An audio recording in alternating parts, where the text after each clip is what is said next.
आपको अपने घर का रास्ता वापस याद आ जाए तो आप अपने घर जाओगे या नहीं जाओगे? जाएंगे ना।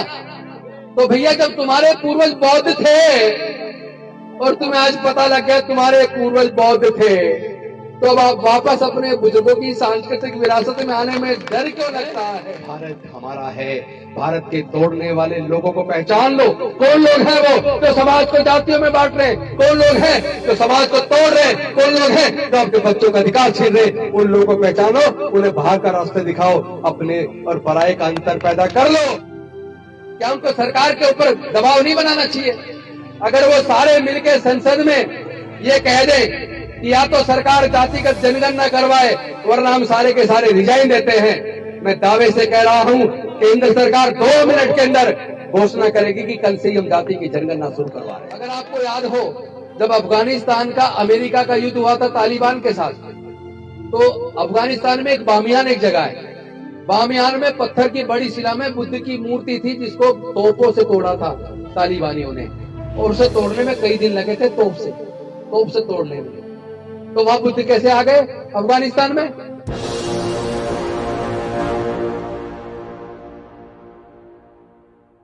क्या डॉक्टर बाबा साहेब अम्बेडकर हमें रिजर्वेशन की व्यवस्था करके हमारे पढ़ाई लिखाई की, नौकरी की और नेता बनने के रास्ते इसलिए बनाकर गए थे कि हम लोग 88 और 90% होने के बावजूद अपने समाज का जुल्म होता रहे और हम चुपचाप देखते रहे? जो लोग संसद के अंदर, विधानसभाओं के अंदर जीत के जाते हैं, क्या वो कभी समाज के दर्द को, समाज के मुद्दों को संसद के अंदर, विधानसभाओं के अंदर उठाते हैं? नहीं उठाते। आपने जो आज का मुद्दा रखा है, माता रमाबाई की जयंती तो मना ही रहे, पूरा देश नहीं पूरी दुनिया में मन रही है, लेकिन आपने इसी के अंदर जातिगत जनगणना की बात की है। पहले तो मैं आपको बधाई दूंगा, आप सब लोग को शुभकामनाएं। कम से कम बिहार के अंदर, बिहार पहला राज्य देश का बन गया जहां कल से जातिगत जनगणना शुरू हो गई है। इसका फायदा क्या होगा? जब जाति की गणना होगी तो बिहार के अंदर अलग अलग जातियों के लोग, उनकी सामाजिक स्थिति क्या है, उनकी आर्थिक स्थिति क्या है, उनकी शैक्षणिक स्थिति क्या है, जब इस बात का पता चलेगा तो वहां की सरकार फिर उनके विकास के लिए कैसे उनको आगे लाया जाए, कैसे मुख्य धारा में लाया जाए, उनके लिए योजना बनाएगी। और एक और जानकारी आपको दे दूं, सुप्रीम कोर्ट का एक जजमेंट है जो रिजर्वेशन, प्रमोशन के रिजर्वेशन के बारे में है। वो ये कहता है कि सरकारों को सर्वे करवाना चाहिए, सरकार के पास डाटा होना चाहिए कि किसको प्रतिनिधित्व मिला, किसको प्रतिनिधित्व नहीं मिला, एडिक्वेट रिप्रेजेंटेशन है या नहीं है। तो अगर सरकार ये सर्वे ही नहीं करेगी तो एडिक्वेट रिप्रेजेंटेशन कैसे तय होगा?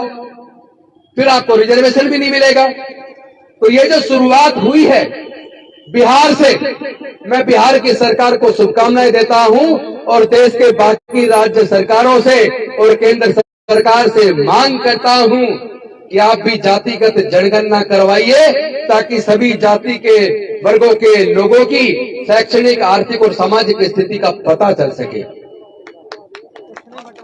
और दूसरी बात, आज संसद के अंदर कम से कम 60 से 70% सांसद अनुसूचित जाति, जनजाति और पिछड़े वर्ग के हैं। अगर उस 70% से भी ज्यादा अनुसूचित जाति, जनजाति, पिछड़े वर्ग के सांसद संसद के अंदर हैं और उसके बावजूद अगर केंद्र की सरकार जातिगत जनगणना नहीं करवा रही है तो इसके लिए तो हमारे उन सांसदों को डूब के मर जाना चाहिए, उन्हें रिजाइन कर देना चाहिए। उनके अंदर इतनी ताकत नहीं है कि अपने समाज की न्याय की लड़ाई को लड़ सके। क्या उनको सरकार के ऊपर दबाव नहीं बनाना चाहिए? अगर वो सारे मिलकर संसद में ये कह दे कि या तो सरकार जातिगत जनगणना करवाए वरना हम सारे के सारे रिजाइन देते हैं, मैं दावे से कह रहा हूं केंद्र सरकार 2 मिनट के अंदर घोषणा करेगी कि कल से ही हम जाति की जनगणना शुरू करवा रहे हैं। लेकिन अनफॉर्चुनेटली हम लोगों ने गुलामों को भेजा है। जो मेरे साथी छोटे भाई बोल रहे थे कि हमारा तब से अपना ओबीसी का मुख्यमंत्री है। अरे भाई, ओबीसी का मुख्यमंत्री है तो फिर मध्य प्रदेश में तो जातिगत जनगणना करवा दो। विचार का रिश्ता बड़ा होता है, जो आपके विचार से मेल नहीं खाता वो आपका नहीं है। तो ऐसे लोगों से काम नहीं चलेगा। और आज सबसे ज्यादा दुख की बात यह, ना केवल भारत के संविधान को बदलने की साजिश कर रहे हैं, बल्कि एक बड़ा खेल हुआ है। बड़े मुश्किल से आपके पढ़ने लिखने के रास्ते खुले थे, बड़े मुश्किल से आपके सरकारी नौकरी के रास्ते खुले थे, लेकिन वो रास्ते अब सरकारों ने खुद ही बंद कर दिए। पहले क्या था, प्राइवेट स्कूल नहीं होते थे, प्राइवेट कॉलेज भी ना के बराबर थे। सभी के बच्चे अमीर हो या गरीब हो, मजदूर हो या किसान हो, नेता हो, चपड़ासी हो, आईएएस हो, कलेक्टर, कोई भी हो, सबके बच्चे सरकारी स्कूल में पढ़ते थे। तो टीचर पक्षपात तो करता था, दलित पिछड़ों के बच्चों को पीछे बिठा देता था, अगड़ों के बच्चों को आगे बिठा देता था। लेकिन जब वो चौक लेकर ब्लैक बोर्ड पर पढ़ाता तो सबको एक जैसा था ना। उसका असर ये होता था कि जिस बच्चे के अंदर लगन होती थी, प्रतिभा होती थी, वो बच्चा पीछे बैठकर भी मेहनत करके डॉक्टर बाबा साहब अम्बेडकर की तरह इतिहास लिख देता। हम लोगों ने तो सर्वे करवाया कि देश के अंदर जितने सर्वोच्च न्यायालय में और उच्च न्यायालय में जज हैं, जितने सीनियर आईएएस ऑफिसर्स हैं, आईपीएस हैं, जितने सीनियर डॉक्टर हैं, सीनियर इंजीनियर हैं, जितने सीनियर प्रोफेसर हैं, साइंटिस्ट हैं, वो सरकारी स्कूलों से पढ़े हैं या प्राइवेट से पढ़े हैं। हमारे सर्वे में ये निकल कर आया, विधायक जी, सर्वे में ये निकल कर आया 98% सीनियर सुप्रीम कोर्ट के जज, हाई कोर्ट के जज, senior professor, senior scientist, senior doctor, senior engineer, वो सरकारी स्कूल से पढ़े हैं। इसका मतलब सरकारी स्कूलों में बहुत बढ़िया पढ़ाई थी, बहुत अच्छी पढ़ाई थी। तो फिर ऐसा क्या हुआ कि अब से लगभग 40 साल पहले धीरे धीरे सरकारी स्कूलों को सरकारों ने एक साजिश के तहत कमजोर करना शुरू किया और प्राइवेट स्कूल खोलने शुरू कर दिए, प्राइवेट कॉलेज खोलने शुरू कर दिए। और उसके बाद देखो, पहले बच्चे इंजीनियर बनने के लिए, अब से केवल 10-15 साल पहले, केवल 10-15 साल पहले तक भी एक इंजीनियर जो 4 साल का कोर्स करके बनता है, 4 साल का कोर्स करने के लिए 15 साल पहले 1 लाख रुपए में बन जाता था। आज सरकारी इंजीनियरिंग कॉलेज में भी कम से कम मान लो 15 लाख रुपए खर्च करता है तो इंजीनियर बनता है। तो क्या हमारे एससी, एसटी, ओबीसी के 99% लोग ऐसे हैं जो ये 10 से 15 लाख रुपए का खर्च उठा पाए? 99% नहीं उठा सकते, केवल 1% उठा पाएंगे, मुश्किल से 1%। तो ये साजिश किसने की है? जब सरकारी इंजीनियरिंग कॉलेज, सरकार कॉलेज के पैसे कमाने के लिए खोल रही है, और उस सरकार की क्या आपको जरूरत है जो आपके बच्चों की पढ़ाई का खर्चा ना उठा पाए, जो आपके इलाज का खर्चा ना उठा पाए? क्या ऐसी सरकार की जरूरत है? तो आपको पहले तो देखना पड़ेगा कि ये जो प्राइवेट स्कूल खुल रहे हैं, जिसमें शहरों के अंदर प्राइवेट स्कूल में एक बच्चे की फीस का खर्चा, किताबों का खर्चा, वर्दी का खर्चा, ट्रांसपोर्ट का खर्चा, ट्यूशन का खर्चा, ये सारे खर्चे अगर जोड़ लें तो एक बच्चे के पढ़ाने के लिए आपको कम से कम 7 से 8 हजार रुपया शहरों में चाहिए। दिल्ली जैसे शहर की बात नहीं कर रहा मैं, आपके जो छोटे नजदीकी शहर है उनकी बात कर रहा हूं। हर परिवार में कम से कम 2 बच्चे हैं। इसका मतलब केवल 2 बच्चों को पढ़ाने के लिए एक परिवार को कम से कम 15,000 रुपया चाहिए। और हमारे एससी, एसटी, ओबीसी के 99% परिवार ऐसे हैं जिनके पूरे परिवार की इनकम जोड़ दे तो मुश्किल से 5,000 से 15,000 के बीच है। तो क्या हमारे ये 99% लोग अपने 2 बच्चों को पढ़ाने के लिए प्राइवेट स्कूल में पढ़ाने का 15,000 का खर्चा उठा सकते हैं क्या? नहीं उठा सकते ना। तो आपके बच्चे कहां पढ़ेंगे? सरकारी में पढ़ेंगे। और सरकारी स्कूलों को उन्होंने कमजोर कर दिया, वहां पे उन्होंने टीचरों की भर्ती बंद कर दी। टीचर नहीं है, पढ़ाई का माहौल नहीं है, सरकारी स्कूलों को ऐसा बना दिया जहां से पढ़ के बच्चे कामयाब नहीं हो सके। यानी कि साजिश इतनी बड़ी है, पढ़ाई को इतना महंगा कर दो ये डॉक्टर अंबेडकर इनके पढ़ने के रास्ते खोल गया, इनके नौकरी के रास्ते खोल गया, इनके पढ़ाई के रास्ते भी बंद करने, इनके नौकरी के रास्ते भी बंद करने। तो साजिश ये रची कि डॉक्टर अंबेडकर ने सबको एक वोट का अधिकार दिया है, वोट इनके पास है, सरकार बनाने के लिए वोट तो इन्हीं की मिलेगी, तो वोट तो इनकी चाहिए, तो फिर पढ़ाई का रास्ता कैसे बंद करें, सरकारी नौकरी का रास्ता कैसे बंद करें। तो वो इतने धूर्त हैं, इतने चालाक हैं, इतने षड्यंत्रकारी हैं, उन लोगों ने क्या किया, पढ़ाई को इतना महंगा कर दो कि ये पढ़ाई का खर्चा ही ना उठा पाए, अपने आप इनके बच्चे पढ़ाई छोड़ दें। इस तरीके से तो आपके बच्चों से इन्होंने पढ़ाई छीन ली। और जो सरकारी नौकरियों में हमारे लोग ज्यादातर किस में आते थे, सबसे ज्यादा आते थे रेलवे में, रेलवे प्राइवेटाइज कर दिया। पोस्ट ऑफिस में आते थे सबसे ज्यादा, दूसरे नंबर पे, पोस्ट ऑफिस तो बंद ही कर दिए। उसके बाद आपके जो फोन की जो कंपनियां थी, एमटीएनएल बेच दिया, बीएसएनएल बेच दिया, रेलवे बेच दिया, बैंक बेच दिए, इंश्योरेंस कंपनियां बेच दी, पेट्रोलियम कंपनियां बेच दी, गैस कंपनियां बेच दी। भारत सरकार के जितने बड़े बड़े उपक्रम थे, जहां पे आपके लाखों लाखों बच्चों की नौकरियां लग जाया करती थी, वो सारे इन्होंने प्राइवेटाइज कर दिए। और जो प्राइवेटाइज हो गया, वहां आपके बच्चों का रिजर्वेशन अपने आप ही खत्म हो गया। और रहा आपके बच्चे ज्यादातर फोर्थ क्लास में आ जाते थे। फोर्थ क्लास में इन्होंने ठेकेदारी प्रथा लागू कर दी। अब ठेके पे भर्ती हो रही है, वहां कोई आपके बच्चों की नौकरी लगती नहीं, क्योंकि ठेकेदार की मर्जी, किसको रखकर जब मर्जी निकाल दे। तो आपके बच्चों की पढ़ाई भी गई और आपके बच्चों की नौकरी भी गई। और टिकट ऐसे लोगों को देते चुन चुन के, जो जीत के तो जाते हैं आपकी वोट से। अच्छा, इसमें आपको भी एक बात समझनी पड़ेगी, बाबा साहब ने सरकार चुनने के लिए वोट का अधिकार दिया, one man one vote one value. लेकिन उन्होंने क्या किया, उन्होंने बड़े बड़े पूंजीपतियों के पैसे से चुनाव के टाइम पे हमारे लोगों को, किसी को शराब की बोतल दे दी, किसी को 1000-2000 रुपए दे दिए, किसी को 10-20 किलो अनाज दे दिया।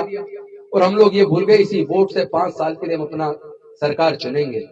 हम शराब की बोतल में अपनी वोट बेच रहे हैं, हम 1-2 हजार रुपए में अपनी वोट बेच रहे हैं, हम 10-20 किलो अनाज में अपनी वोट बेच रहे हैं। और हम ये भूल जाते हैं, वो नेता जिन पूंजीपतियों के पैसे से हमारी वोट खरीदता है, सरकार बनाने के बाद उन्हीं पूंजीपतियों के हाथों वो हमारे बच्चों का भविष्य बेच देता है, पूरे देश को बेच देता है। तो हमें अपनी वोट की कीमत भी समझनी पड़ेगी।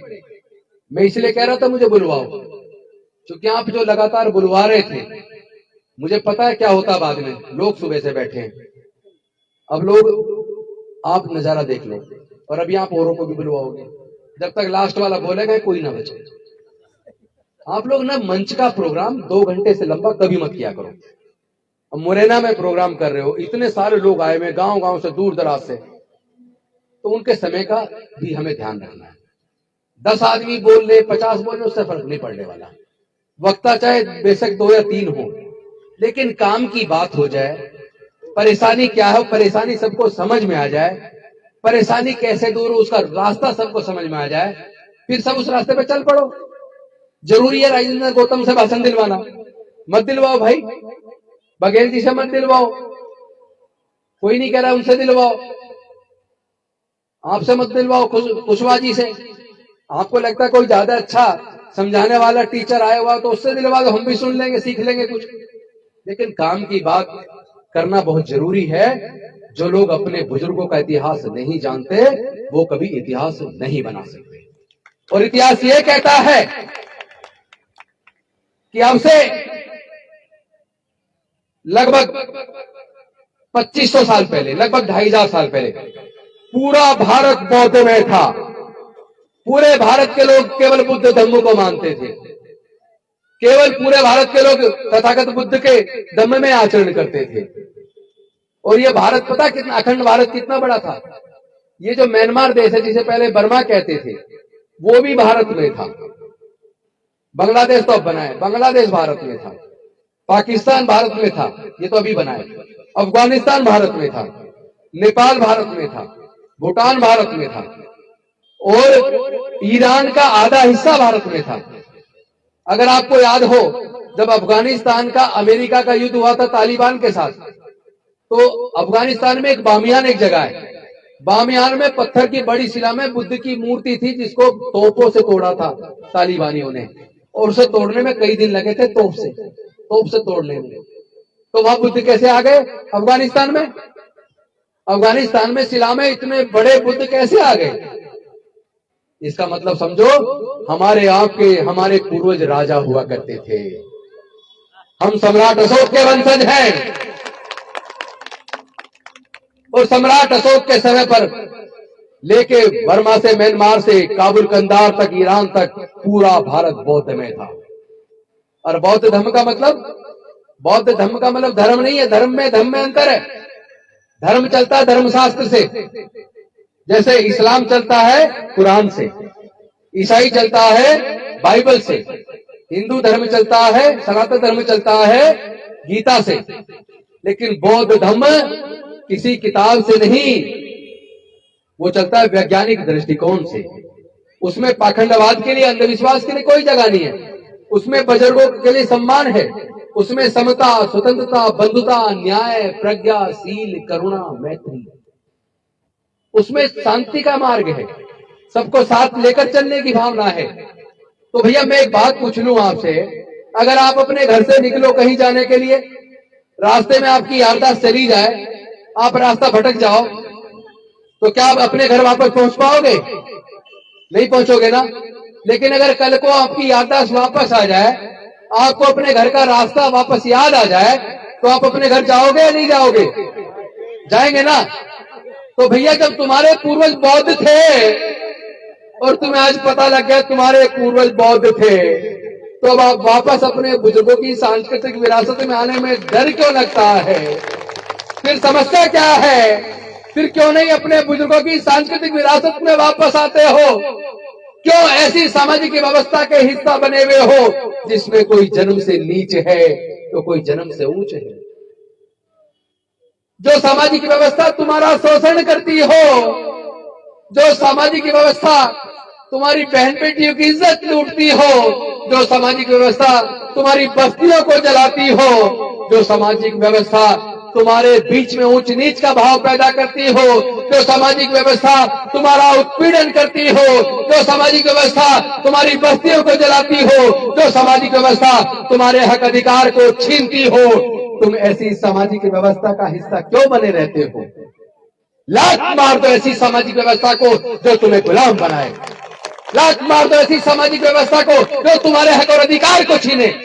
लात मार दो ऐसी सामाजिक व्यवस्था को जो तुम्हारे बच्चों से पढ़ाई छीन ले, जो तुम्हारे बच्चों के मुंह से निवाला छीन ले। अपने बुजुर्गों की सांस्कृतिक विरासत को मजबूत करो। अरे हमारा, आपका, बहुजनों का, सबका खून एक है। जब हमारा खून एक है तो हमारी जाति अलग क्यों? हमारी जाति अलग क्यों? कोई मल्लाह है, कोई पाल है, बघेल है, कुशवाहा है, मौर्य है। अरे भाई किस लिए? कोई जाटव है, कोई वाल्मीकि, किस लिए? जब कुदरत ने जाति नहीं बनाई, जाति जिसने बनाई उसको जाति की वजह से फायदा हुआ। उसने तो पढ़ने लिखने पर अपना कब्जा कर लिया, उन्होंने तो सत्ता पर अपना कब्जा कर लिया।